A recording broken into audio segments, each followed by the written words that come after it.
Hello, dear friends. Today in Allat TV studio, we are pleased to welcome the esteemed Igor Mikhailovich Danilov, Greetings. Жанна, Greetings. Elchin. Greetings. Igor Mikhailovich, the previous program, Sex and the Spiritual Path, certainly generated an extraordinary response among people, and they sent very many letters of gratitude, very many comments, and very many of their understandings and insights. People say that they received answers to questions that were worrying them for very, very many years, and that today they feel that a process of internal maturing is happening inside them, as they say it is happening right before their eyes. And today, on behalf of people, we would like to express gratitude to you, endless gratitude for the knowledge you revealed, for shedding light on the topics of the sacral role of a woman, of the Allat sisters, of the feminine power and its nature, and in general, deep gratitude for the knowledge that really grants spiritual freedom because it is very much felt by people. And they note that there precisely happens this process of liberation from mindsets which the system has been imposing for many years. And one of the first questions after the release of the program Sex and the Spiritual Path was the question that since the subject of the sacral role of a woman became clear, then what is the spiritual mission of a man? What is his sacral role in society? And indeed, precisely in this topic, there are many knowledge gaps that we would very much like to fill. And if we may... But it seems to me not just gaps, but it is totally forgotten what a man is, or who a man is, and who he should be. The topic of our today's program is the sacral role of a man in the life of society. Well, before we proceed directly to the topic of the sacral role of a man, we would still like to answer the questions that arose after the release of the program Sex and the Spiritual Path, because in general, people understood and got imbued with the essence of what had been said. Nonetheless, questions have remained. Perhaps the first question is asked by a man. He asks, do I understand it correctly that during sexual intimacy, every woman generates pure Allat? If we face the truth today, far from all women are able to generate even sexual energy. Yet this is so. Why? Because everything is completely forgotten. And all the more, Allat. However, let's say every woman is able to generate it. But it depends on men too. Not in the sense of a sexual game or anything else, but in the essence of the man himself. Well, as you have said, we will proceed to it later. That is, it directly depends on... On a man. Well, I'll put it simply. In the modern world, women are kind of additionally assigned the role of a cook. Does it make any sense for her to cook an abundant dinner with various dishes if there is no one who can eat it? A simple question. Igor Mikhailovich, well, here's another question from the same man. Why can a woman be cold, indifferent, and inactive when it comes to intimacy? For the same reason. Because she has simply forgotten that she's a woman. After all, a man doesn't remind her about this. Let's just say, a single woman engages in the raw food diet, just likes it, not even vegetarianism. Well, will she cook, let's say, a stew, if there is no one to eat it, and she herself doesn't eat it either?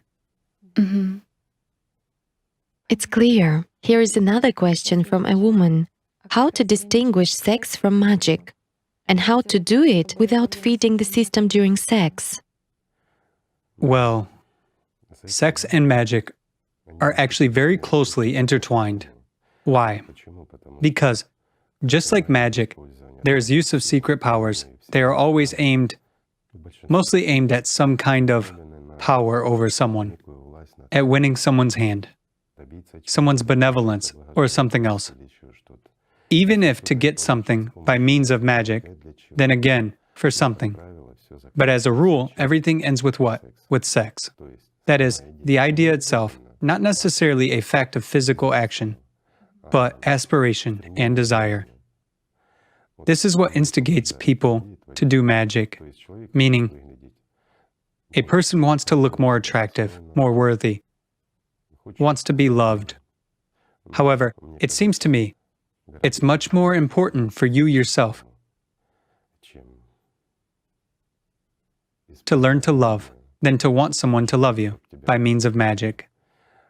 And the distinction is very simple. It really is.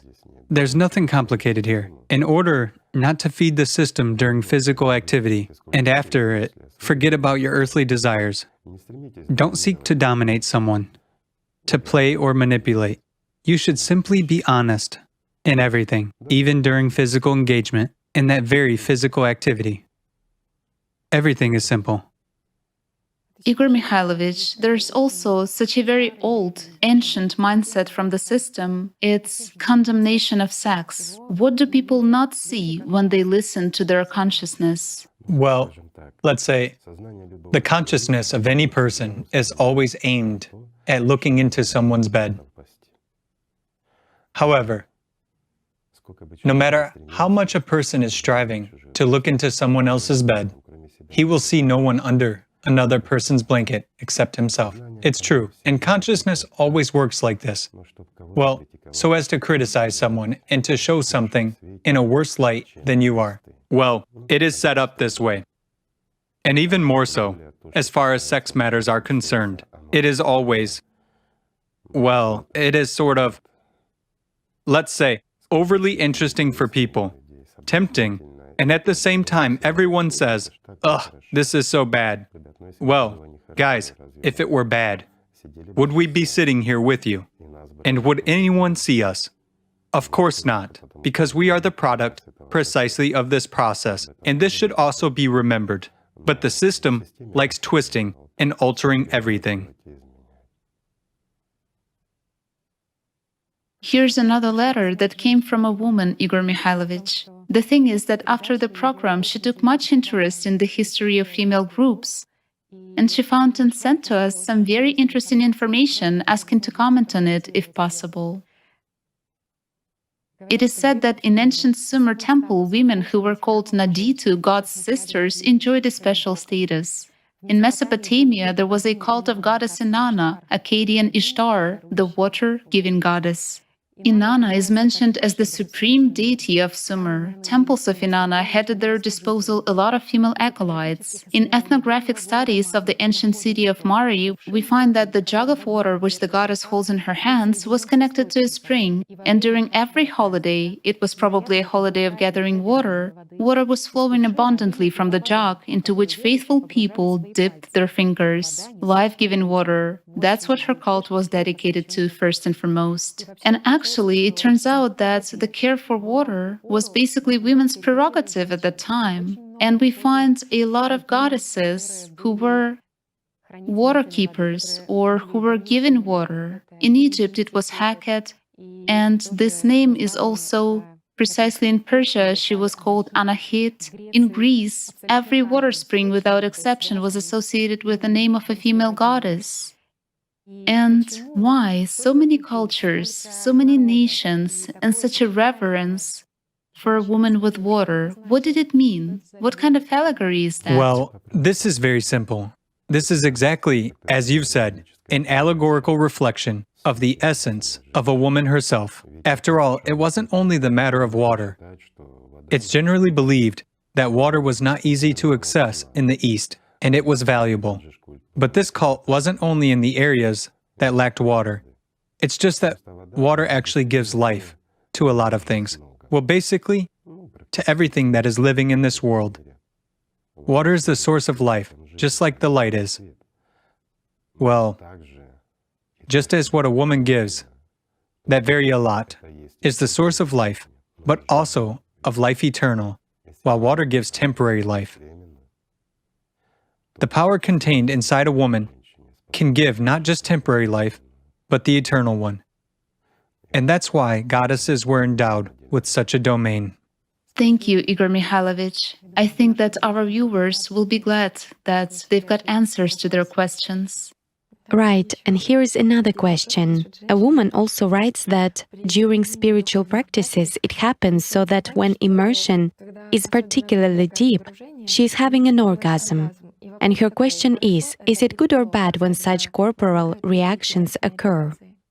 Let's say, if this happens during meditative practices, it's not good. But if it is during spiritual practices, that's wonderful.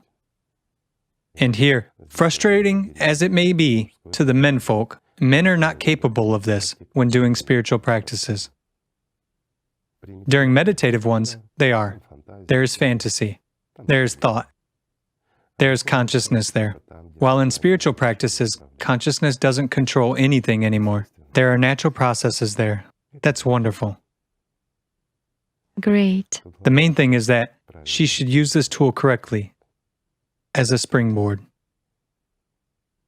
Another question, Igor Mikhailovich, from a man. If a woman is a bearer of Allat, why in intimate relationships of married couples is there some heaviness associated with carrying out the matrimonial duty or even a refusal to do it? Well, this is exactly where the answer is hidden. Matrimonial duty. Well, who likes carrying out duties? And towards whom do spouses have this duty? Such spouses owe the system. They must feed it. And a person feels that this is, well, let's say, Slavery. absolutely right. Well, when you don't feel like doing physical activity, but you are forced to, both of them don't feel like doing it, but that's the way it is established. The question is, established by whom? Well, that's what neighbors and friends say. That you should feed the system regardless of your reluctance. Duty to the system. Duty to the system.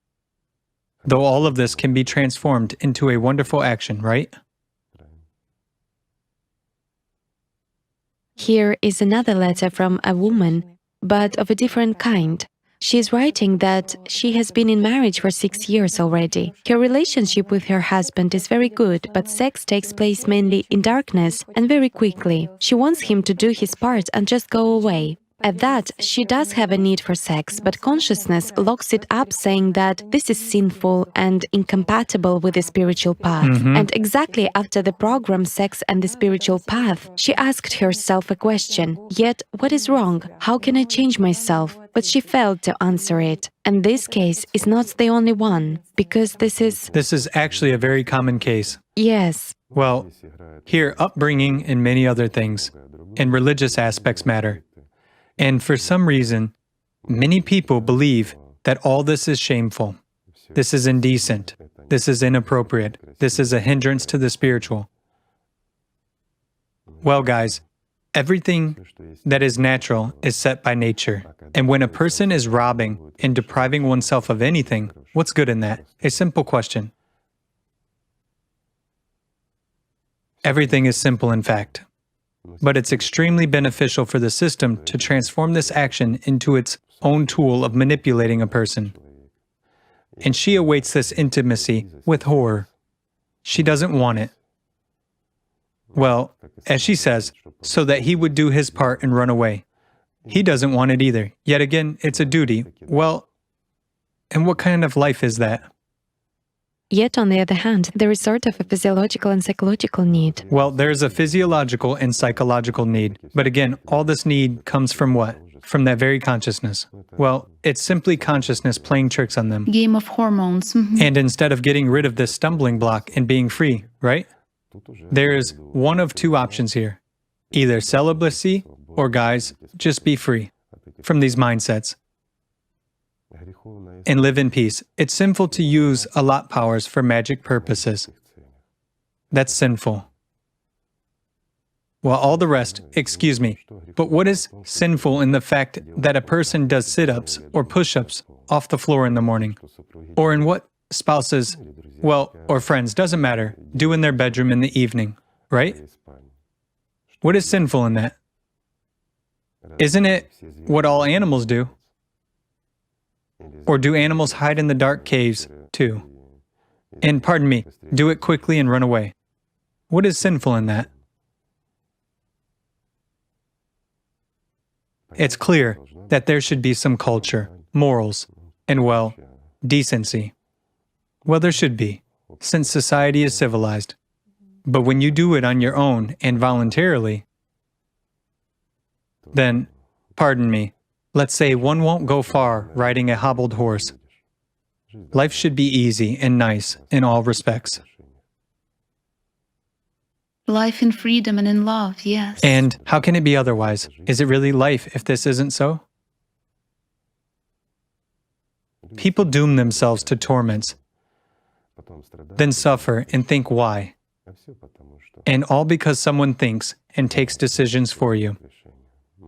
Maybe you should grow up and start doing that yourselves. The next question is also about love and hatred. A girl is writing. She thanks you for the program and asks the following question. There is one step from love to hatred. Why does it happen so, and what should one do in such cases? She's telling her story about how her love and intimate relationship first turned into jealousy and then into hatred towards the young man. And now she's dating another person, but she still cannot get rid of the feeling of hatred towards her ex-partner. Consciousness is trying to slander him in the eyes of other people in every way possible and palms off thoughts on her about him even during sex with her new boyfriend. What should she do? It's a typical situation. But this, so to say, may be compared to quantum entanglement. Although perhaps, let me explain this not on micro, but on macro objects. Well, let's say there existed a certain planetary couple. And so, she was on his orbit or he was on hers. It doesn't matter. And then, due to certain circumstances, she moves to a remote orbit. No, to a remote one. But she doesn't leave completely. And she still continues interacting with him. And she cannot break away. And for this very reason, no matter who enters his orbit, she will do everything, since she has a very strong attraction to him. Do everything in order to lead them away from the orbit. That's why she will, so to say, fling mud at him and spread it, just to prevent them from entering that orbit. Well, this happens both to men and to women. It doesn't matter at all what the gender is. This often happens. And why are love and hatred so close? Well, as you know, if we look from a medical perspective on what love and hatred are, let's assume on that very PET scanner, right? I mean the emission tomograph. We will see excitation of almost the same group of neurons. Why does this happen? The same physical sensations are there, both during love and during hatred. Well, I mean this kind of hatred. Hatred can be different. And this is exactly during this kind of hatred. It's just that consciousness already perceives everything under a different sign. And if love was giving euphoria and pleasure, hatred is basically the same thing, though it's already perceived from a negative perspective. And so she hates him, or he hates her to such an extent, well, that they are unable to let one another go, right? That they are even unable to become aroused with their partner, who's much better in sexual terms, represents a better match, and is much more humane. Well, without the ex-partner, so to say, with the new one, she can neither become aroused nor reach the peak. An absolute attachment. If, let's put it simply, this doesn't concern you, then it cannot trouble you either. But if your consciousness is clinging to this, ponder over it, right? Absolutely right. Why does this disturb you? And, as we've already said, love and hatred is one and the same thing. Dependency, yes. Absolutely right. There are so many people who understand all this and live not to the dictation of consciousness. And when they understand this attachment, even if they have broken up, they have new partners, they often meet and talk to each other. They remain in this quantum entanglement. However, sex isn't actually the main thing in the life of people who feel attraction to each other. After all, simple communication is sufficient, and they are satisfied. They don't part and don't separate. They don't get jealous, they don't start wars, and don't gather coalitions of male or female friends around them in order to tell what a scoundrel she is, and why she's so bad, and all those mean things and dirt. After all, this always occurs due to excessive intelligence, Right. as dictated by consciousness. In fact, there are good people as well. There are various examples. Right. There are also following questions. A young man writes that consciousness is telling him, I have the knowledge, I perform meditations, but years go by and nothing happens to me. Well, he can perform these meditations his entire life, and nothing will happen to him. Another pair of arms won't grow from his body. His limbs, so to say, won't get longer. Yet, what does he expect while performing meditations? And again, there's a question. In order for something to happen, one should not just light candles, but should love God and strive for Him. Whereas lighting candles is good. It won't hurt. There will be more light in the church. But this won't bring a person closer to God. Isn't that so? Meditation and spiritual practice are different things.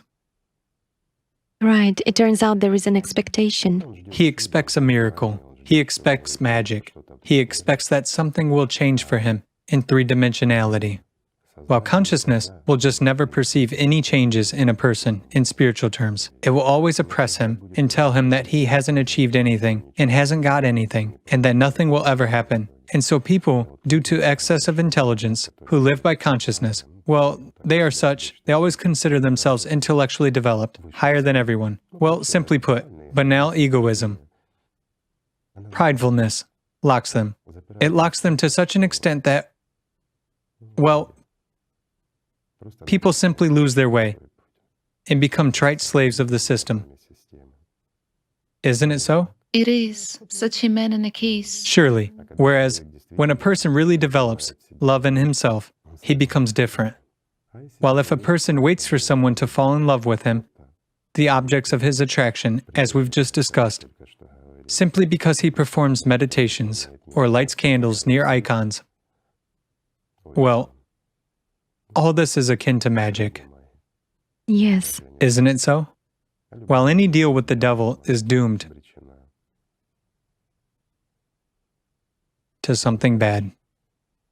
This is really so. There is also such a question, but you've already answered it many times, although, to all appearances, the person either hasn't watched the programs where you were answering it, or he missed it somehow, or he has encountered the knowledge only recently. The question is as follows.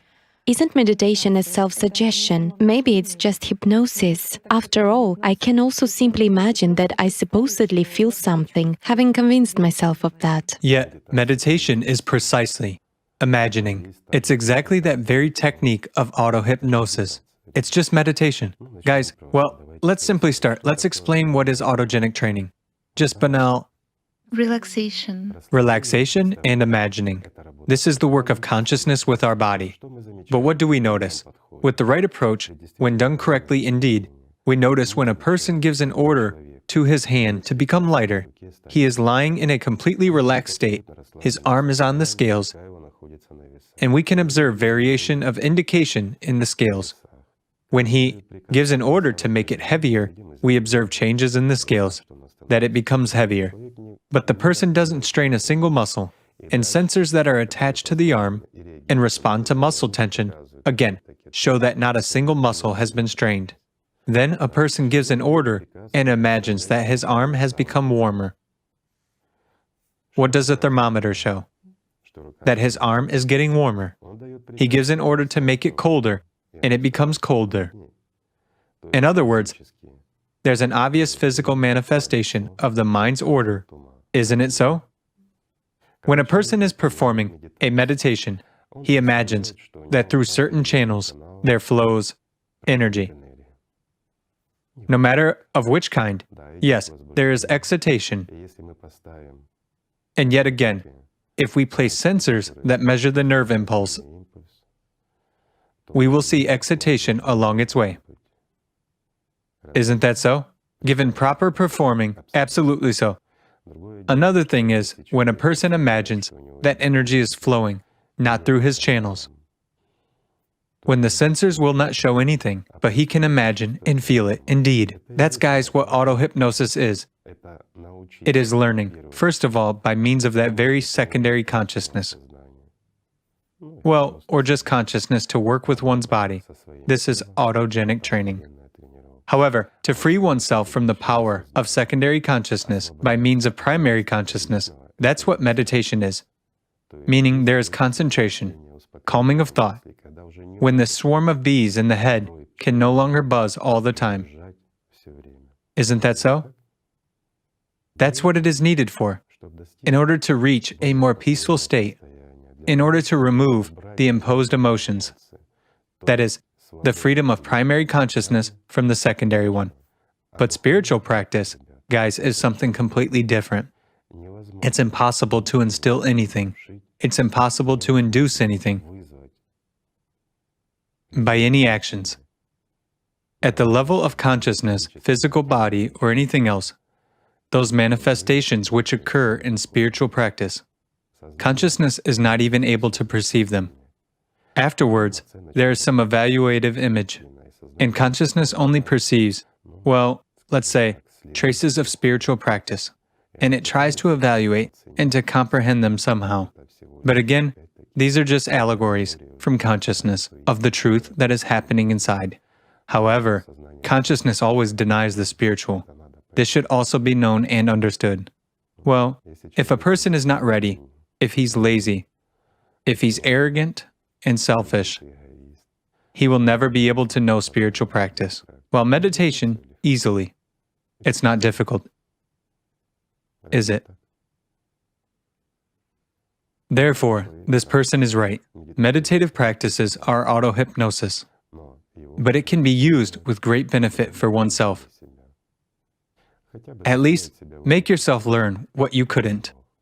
That is, by means of that very meditation, you can develop your own intelligence. This is useful too. Igor Mikhailovich, well, now going back again to the program Sex and the Spiritual Path, this program really gave rise to a huge wave of insights and revelations, and it can be clearly seen both in the responses of people and in their discussions, including those in social media. A very interesting letter came to us in which a person shared a modern parable about an obese pastry chef, and we have decided to read it aloud today. I want to apologize in advance for the words that I will voice because the parable contains some household slang, so to say. But the most important thing is that it reflects the true essence of the egoism of God-fighters. Therefore, I shall read it. In one facility with the world-famous school of yoga, there was also a small pastry shop. Its host was a very obese pastry chef who considered himself an unsurpassed master of confection business. Sometimes in the mornings and in the evenings, when the pastry chef came to work and was leaving after it, in the facility he came across the yogis and even the guru of the school himself. He started conversations with them about the essence of yoga, asked about its importance for a person, but at the same time, he certainly emphasized the greatness of his work and the importance of spectacular confectionery in the world of gastronomy. He was saying that sweets, akin to honey, are a source of gustatory pleasure and positive emotions for most of their consumers. While the guru was telling him that yoga allows one to find inner peace. By assuming specific asanas and concentrating on one point, for example on the tip of his nose, a yogi can pacify a swarm of thoughts in his head, which is like a swarm of bees that keep buzzing and stinging painfully. And having left only one of the bees, he is able to control its flight. At that, it becomes absolutely controllable and harmless. Once, inspired by his story, the obese pastry chef asked to join his classes. And naturally, the guru invited him over. But when the pastry chef came to classes, he failed to assume even in a single easiest asana, while other students of the guru seemed to effortlessly tie their bodies nearly into knots. This really enraged the pastry chef, for he believed that everything was within his power and he could do anything. Noticing his disappointment, the guru came up and explained to him that in order to master yoga, he first needed to lose at least a half of his weight. And for that, he should stop eating sweets. Well, and if he wanted to eat, it was better to have a carrot for a snack and drink some water. For 2 days, the obese pastry chef was eating carrots, washing them down with water, and found that his beautiful pastry creations, which hadn't been sold, began to spoil. For usually at the end of the day, he ate them himself. So a question arose before him. What should he do? Give them away to poor, hungry children? Well, in this case, people would quickly get the idea and stop buying from him. And after the store gets closed in the evening, they would be sending their children to get free cakes. Perhaps he should dump them, yet if people saw his masterpieces in the garbage, they would think, what kind of masterpieces are those if they're lying in the garbage? And they would stop buying too. And then it dawned upon him. Everything is logical. After all, he has been working here and has been friends with yogis for about 10 years already, but they have never bought his cakes. And if there were offices here, then his cakes would be in great demand. And this guru friend is no friend at all. He's a deceiver. Indeed, he deceives people, forcing them to tie their bodies into knots and sniff their own butts and eat carrots at that. And the obese pastry chef made a decision to help the poor, confused people. Now, when parents brought their children to yoga classes, he boldly approached them and told his story. I've been here for 10 years with these yogis, and I know everything about them since I've gone through this. Their guru is a pervert. He forces people to twist their bodies almost into knots and smell their butts at that. And he promises them that they will be able to focus on the tips of their noses. But I've been able to do this since childhood. After all, it's enough just to squint one's eyes and the nose tip is visible. Moreover, this guru is absolutely illiterate. He doesn't even know a recipe of the custard. And he goes against God himself. After all, if God wanted people to be twisted and smell their butts, we would be born distorted freaks, and our butts would be under our noses instead of mouths. So save your children until it's too late. Better buy a piece of sweet cake for them. It is magnificent and will make your children truly happy. And generally speaking, for as long as they are little, buy cakes for them as often as possible while they can eat them. Whereas when they become too stout and fall ill with diabetes, they won't be allowed to eat cakes anymore, since such diseases are inevitable companions of happy people. Having heard this story from the parents, the guru only smiled and said, happy is not even the one who will remove the bee's sting out of himself, but the one who lives without bees in his head, having plunged into the source of boundless happiness and joy. That's the parable. Dear friends, regarding bees, it's a fortuity. After all, just before this, I said about the swarm, Igor Mikhailovich, yes. about bees, and then you are reading this to us. It's a very interesting parable, precisely. Nothing new. Everything's commonplace. Thanks to the one who has sent it. It was funny. It made us laugh. It's just that we wanted to say how the system distorts everything, what relates to the spiritual path. Well, this is always so. This is normal because it's the system. Right, it simply devastates, right. Yet, what does the system see? Again, regarding these groups and this yogi. Yes, That's what it sees when it's not pleasing for it. right. It's just that it makes a controlled hand puppet of people. And the person is cheerful when among people, but having remained one-on-one in the darkness. Well, yes, here he experiences something totally different. Right. Yes. This is life. He's in a mood for laughter. Let's say, it is these merry fellows in public and loners in the soul who are indeed the main liars, just because they lied to themselves in the first place. They evoke pity, but it is possible to help only the one who extends his hand. Well, if this hand is being rejected when you are extending it to him, how can you help him? In no way. It's the choice of people, freedom. The freedom granted by God. A person is entitled to choose life or death. That's his right. Yet, pridefulness lies in the basis here. Of course. What else? Selfishness, laziness, and pridefulness. After all, as it is nicely said in the parable, The system substitutes things. It says that Absolutely. It substitutes everything. you're right, you are unique. What will it tell to a God fighter, first of all? That he's a unique creation. But his exceptionality. You know, just like grandmothers say to their little grandchildren, they're actually the cleverest and the best ones for them. But having grown up, instead of their grandmother, they listen to their consciousness. It's the one that overtakes this role and talks. And it's really pleasant to listen about yourself, that you are good, that you can do everything, and so on. As for exploring some religions, some spiritual paths, why do you need those? After all, what's the main thing? The main thing is intellect, isn't it? While other things are totally unnecessary. And you know, regarding these intellectually well-developed people who deny both God and everything spiritual, here's a vivid example. Literally recently, one person, I won't mention his name, well, a globally famous, very clever, intellectually developed person has passed away. He was building theories in his head in every way possible. Well, sort of parallel universes and the like. And he always denied God. He took offense at the wrong one. He was offended that God gave him such a fate. Well, it wasn't God who gave it to him. God was giving him a chance which he didn't use. Well, nevertheless, he believed that God made him like that, gave him such a fate, and he denied.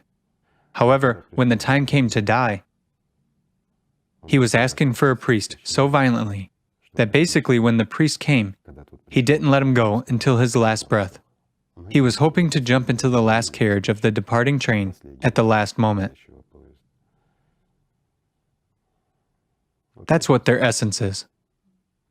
When it seems to a person that whole life is ahead, nothing seems to threaten him. Consciousness tells him that everything is fine. What God? Live, rejoice, and enjoy life. Life is wonderful.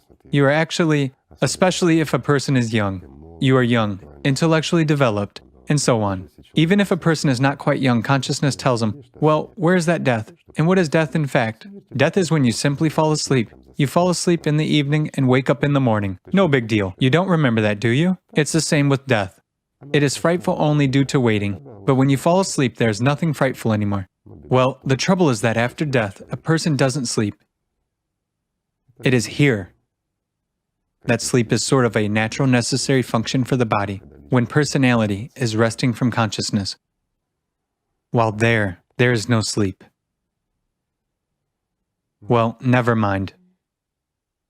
Igor Mikhailovich, you know, since in the previous program we raised the topic of female power groups and their sacral positive role for the life of humanity, viewers became exactly interested in the topic of male power groups in the negative context. And they sent a lot of information with historical references and with a request to comment on this very information. Well, there is plenty of information. Maybe voice briefly at least some of it, okay? Okay, go ahead.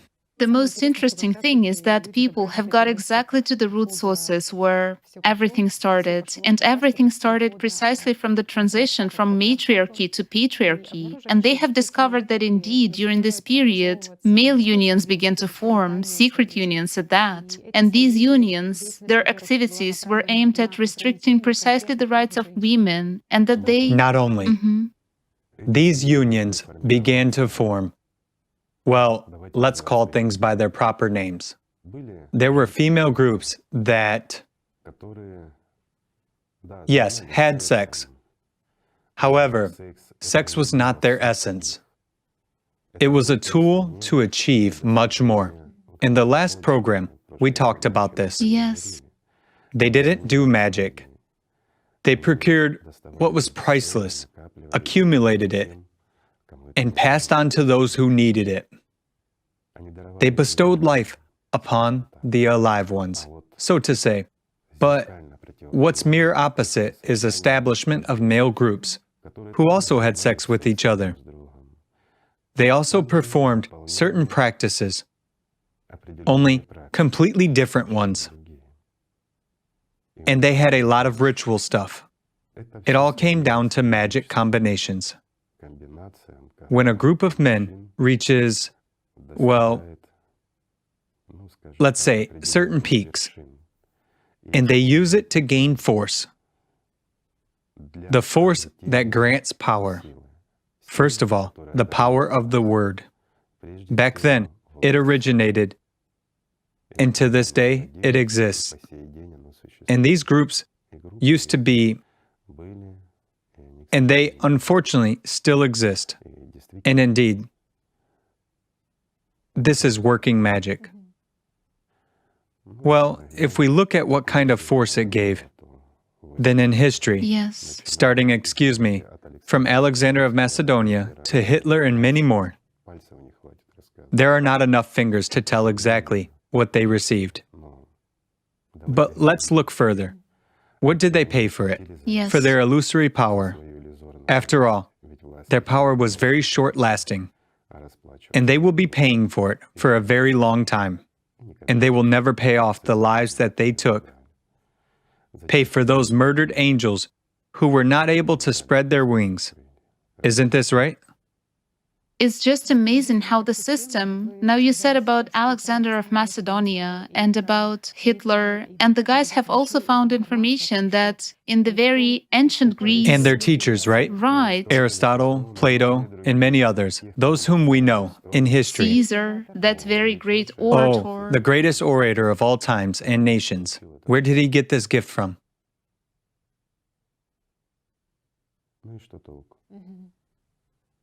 And what's the use of this gift to him now? A simple question. If only people knew that, they wouldn't engage in this nonsense. The devil will always deceive. After all, any contract with the devil is single-vectored, and this should be known. Igor Mikhailovich, you have also said that there were certain rituals in male groups. Certainly. And the following question also arises: does ordinary sodomy give this power, or... Of course, it doesn't. It's the same as, pardon me, what is it called when a woman is with a woman? Lesbianism. Does it give the power of Allat? It doesn't. Well, it doesn't. But if it gives people pleasure, let them do it. What's wrong with that? That is, other tools are definitely needed. Someone, likes carrots, someone likes cakes, and someone likes carrot cakes, no problem. There you go. It's just that it is also interesting that it turns out that all these initiations in those very secret groups, and we know that in Sparta there were military Surely. sexual initiations Of course. exactly teenagers. And they were considered to be a very powerful process that gave a warrior his bellicosity.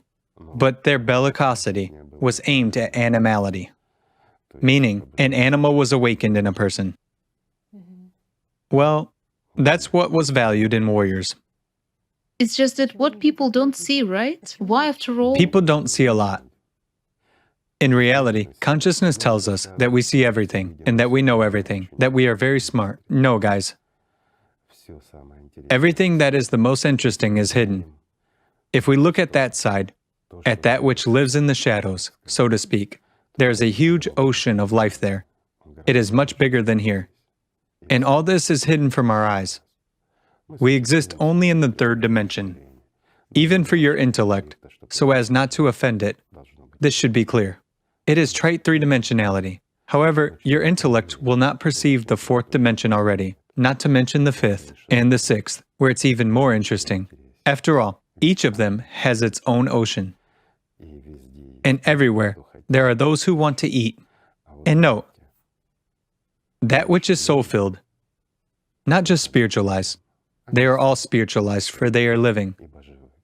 While a soul-filled human exists in the third dimension, and then he continues his existence from the seventh dimension up to complete freedom. But in spiritual practices, he is able to go through all 72 dimensions to complete freedom, up to the exit beyond these dimensions.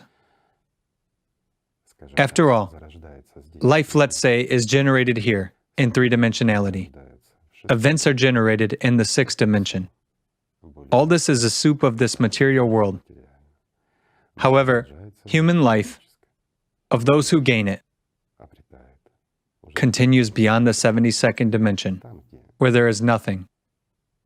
and there is no one who measures where what's alive and eternal is. Well, this entire space, time and combinations, all this is here, in this sphere. Also, Igor Mikhailovich, going back to the topic in order to dot all the I's, there's probably the last question from people. As for this art of oratory, why do people, crowds of people, listen to these dictators, chiefs, and orators, and not just they listen to them, but also act accordingly? Okay, I'll disclose this. It's already from the category of secret knowledge. I cannot and won't tell about this super secret knowledge of theirs. What is done, how, and for what purposes, so that people wouldn't repeat the same mistakes. This is, after all, it's a great temptation for consciousness of many people. Yet, why did that very Caesar gain such a gift? Why did Hitler gain such a gift? It's a matter of power, the power of influence. Well, everything is simple. In the world of shadows, there is a very rigid hierarchy. And in order to suppress little demons in your heads, a strong demon is needed. So the point of this male, group, let's put it in a civilized manner, was to grow the strongest demon in the 13th one. And he suppressed the rest. And for him, it didn't matter whether there were 10, 100, or 1,000 people. He influenced everyone who heard him. Well, right. Well, generally speaking, there is plenty of information on the topic indeed. However, also regarding the military aristocracy who at their symposia, or as it is said nowadays at certain symposiums in ancient Greece, basically engaged in. I wonder if many people know what a symposium is. In the true meaning, and as you've correctly said, that very Plato who was praising the feast of sodomy in his works, telling how... Well, that's exactly the reason why he became Plato. Yes. After all, at that time there were much smarter people, and they could look much deeper, but history didn't remember them, because they were dropped out of his Torah. While he remained. Hence, someone needed that.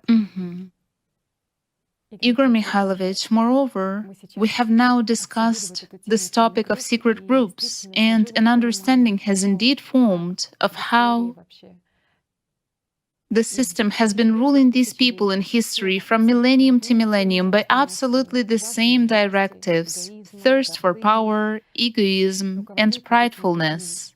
And once you told us a very interesting piece of information about the influence of invisible forces, the third forces.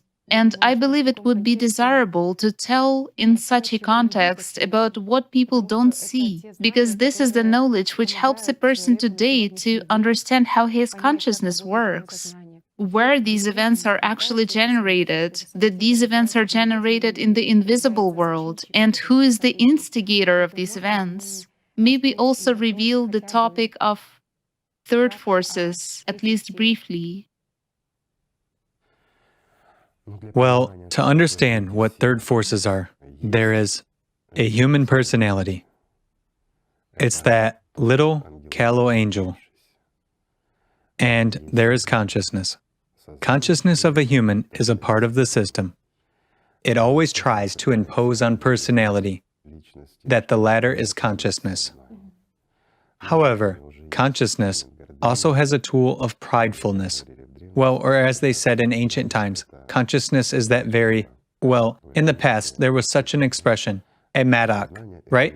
Consciousness is that very mattock, with which we dig graves for ourselves. Well, nowadays, it's a shovel, so to say. Whereas third forces are exactly those who intervene between consciousness and personality. There are lots of them. I've already talked about that. But all of them want to eat. And here one should understand that neither consciousness nor these third forces, while there is a sea of them, have anything sacred or anything human. They only have an appetite. It's like, crazy businessmen who can never have enough no matter how much they earn, because competitions begin among them. And the fewer of them remain in this Forbes magazine, That is its title, I believe. The broader their appetites are to become, at least the third one. The second one, yes, or even better, the first one. It's the same for the system. It gorges endlessly. This is in brief, just for understanding. But I'd like to say more. All these influences, all these forces, whatever they are, cease to have power over personality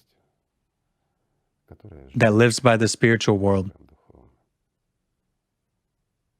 Then all these evil spirits are powerless. Exactly to the topic of men and women, there are other questions from people. A person writes and complains that based on his life experience, women, on the contrary, humble men in every way possible. He writes that for as long as a man makes concessions and plays up to a woman, everything's relatively fine in their relationship, but only until he starts talking openly, and then the relationship worsens. Why does it happen this way? May I tell an anecdote? Well, I'll be brief and polite. Two alcohol abusers meet. Well, and one of the men tells the other, he says, now I'm going to get drunk, come home, and my wife will scold me again.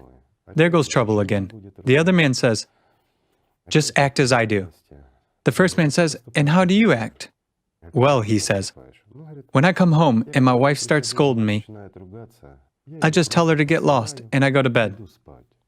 They meet the next day, and so the first man is totally beaten, with bruises all over. The other man says, what happened? Well, he says, what happened? I followed your advice. I came home, and my wife started scolding me, so I just told her to get lost. Well, see how she prettified me with a frying pan? The other man says, wait, did you say that out loud? That's how it is.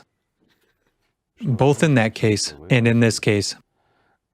This happens and will happen for as long as demons, pardon me, predominate in people's heads. After all, both men have forgotten that they are men, and women have forgotten that they are women. They have totally forgotten about their mission and live by earthly values to the dictation of the devil in their heads. Yet, what will he primarily dictate?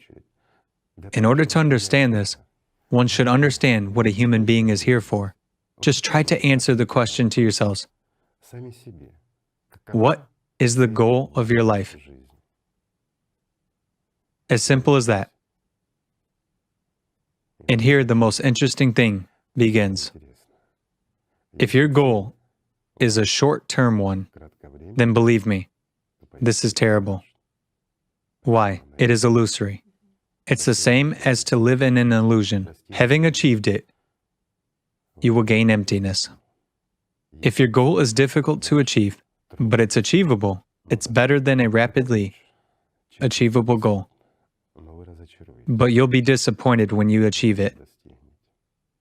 If your goal is unachievable, this is grievous, isn't it? But if you don't have a goal at all, this is disastrous. Why? Because it's the same as a bucket without a bottom. It's a meaningless existence, as of an empty piece of metal. What's the point of your life if you don't have a goal? Just think of this. However, if your goal is to gain something greater, to gain life, and it doesn't end with three-dimensionality, but goes beyond its limits, then your life has a meaning. In all other cases, what's the use of it if all this is meaningless for you? After all, any values that we determine for ourselves, so to say, and indeed, we determine values ourselves, any material values of today turn into nothing tomorrow. What we endow with value gets depreciated. What is significant for us ceases to be such. And when we leave this world, it's not for us anyway. So what's the point? To leave someone or to leave something for someone? Yes, this is wonderful. This is splendid. You have fulfilled your duty. However, it's just a duty. And what is next? And what have you yourself gained? Igor Mikhailovich, our friends have also addressed us, who forwarded a letter from their friend and asked us to read it out to you during the program.